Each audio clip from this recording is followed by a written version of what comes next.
Mga kababayan, gusto kong magbigay ng reaksyon ngayon ba? Kung naalala niyo po, mga kababayan, nagbigay na ng utos ang Sandigan Bayan na arestuhin si Jinggoy. Ngunit, mga kababayan, parang inisa-isa na yata, no, yung Duterte-aligned senator. So, napaisip-isip ako, mga kababayan, aarestuhin si Jinggoy sa kasong plunder.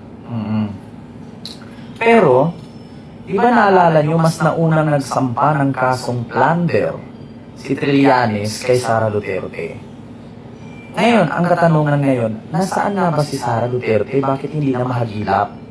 So may possibility kaya na susunod na si Sarang aarestuhin? Dahil mas nauna po na kinasuhang plunder itong si Sara, no, ni Trillanes. Tapos, ngayon, parang lumabas na itong utos ng Sandigan Bayan na arestuhin si Jinggoy. So kung naalala nyo, mga kababayan, tatay po ni Sara Duterte na si Digong ang nagpalaya kay Jinggoy noong panahon ni Pinoy. Pinakulong kasi ito si Jinggoy, si Bongvilla at iba pa dahil sa PDAP. Ngayon, nung naging presidente si Digong, pinalaya niya. Ngayon, tanong ko lang, bakit hindi tinulungan ng mga DDS itong si Jinggoy? At bakit nasaan si Sara, ba't hindi mahagilap? Yan ang tanong ngayon. Kaya ngayon, mga kababayan, kamusta kaya ang kasong plunder ni Sara? At take note, mga kababayan, bali-balita ngayon na si Sara ay wala sa Pilipinas. Uuwi pa nga ba?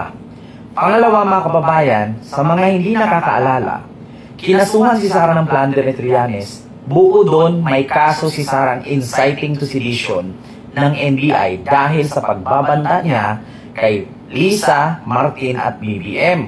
So kung naaalala ninyo yun. Kaya mga kababayan, no? At huwag nating kakalimutan, nandito pa ang kanyang impeachment. Actually, mga kababayan, sabi nga ni Amy Marcos, tad-tad ng kaso si VP Sara, no?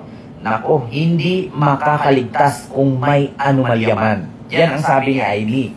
Kaya ngayon, mga kababayan, eto pa, no? Ito pa, paano pa dadagdagan pa itong plunder at inciting to sedition niya dito sa impeachment? Diyos ko, kung naalala ninyo, ilang bilyon ang pumapasok ng pera ng asawa niya at sa kanya, 6.7 billion. Tapos ito pa, yung kasinungalingan niya sa SALN na 2019 hanggang 2026, wala daw siyang cash on hand. Samantalang, nung ipinakita ng AMLAC doon sa Kongreso, merong milyon-milyong pumapasok doon, palang impeachable na yun . Mai-impeach na siya doon. Tapos ngayon, mga kababayan, ito pa, lumabas pa si Madriaga, putang ina, mabigat ito.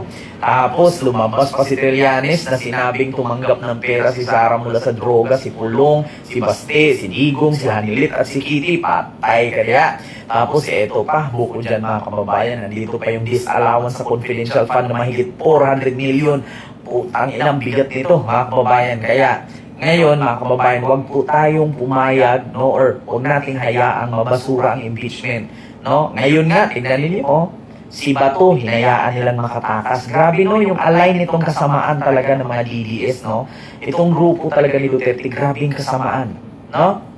Si Bato, alam ng pugante, hinayaan nilang makatakas. Kaya tandaan niyo, mga kababayan, si Sara na nga ba ang sunod na aarestuhin?